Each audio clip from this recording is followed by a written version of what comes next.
CBS News correspondent David Begnaud has been covering the storms and its aftermath from the very beginning. He's actually inside George R. Brown Convention Center, which has been serving as a shelter. David, you gave us a good look at sort of the vantage point last hour. Give us a sense of what it is for those people. Can you give us a look around? Yeah, so, you've got 1,700 people or so at the last count that the Red Cross had. We expect an updated number later today, but here's a look at it. Here are all the services you have. First of all, the volunteers, right? So if you want to help out here, this is where you come, put your name down. They'll take anyone with a good heart who's looking to help. As we walk, you have everything from social services. Let's say you have a question for Child Protective Services. They are here.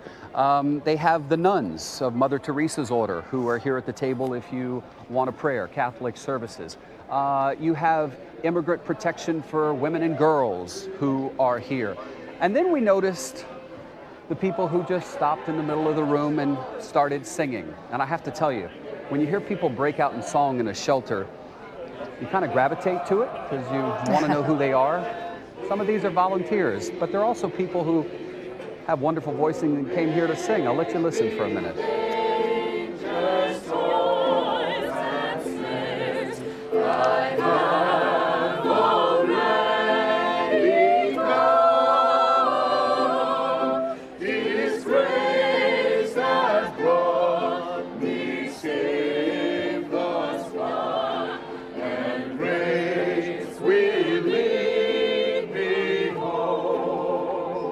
Nice, isn't it? It's beautiful. As you head down, as you head down, you have stations where people can come. Like, this is a Social Security Administration. So anyone who's got a question, if you lost your card, right? If you need a birth certificate, people who, by the way, their apartments were flooded, they may be trying to find a new apartment or figure out whether they can get out of their lease or should they stay in their lease. A lot of questions will start here at the Social Security Administration.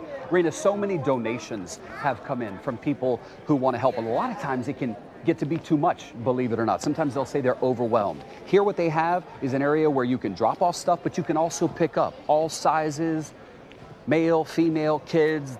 They got it all here. The missing persons section, believe it or not, more than 1,000 people were reported missing at the height of the storm. Most of them have been found. There's about 14 or so that are still outstanding. And then if we were to go around the pole here, that's the area where all the evacuees are. Cameras are not allowed in there. Want to give people a little bit of privacy, but that's kind of a look around. There's actually the Papado Seafood Kitchen. So I got to tell you, between the hospitality, the good food, and the fact that it stopped raining, Rena, it's a pretty decent place. A lot of people here seem quite grateful. They just like to go home at some point. That's a fascinating look, David. We often know about the cots and the food that is arriving, but we never get to, you don't think about, you probably lost your Social Security card and you need that. It was really a great look inside there. I want to ask you, though, the president has touched down in Texas. What do we expect from him with this visit? What can you tell us about it? So we're told that the president will meet with people who were directly affected by the storm, but he'll also meet with the volunteers who have been so crucial to the good work that is being done here. 24 hours a day.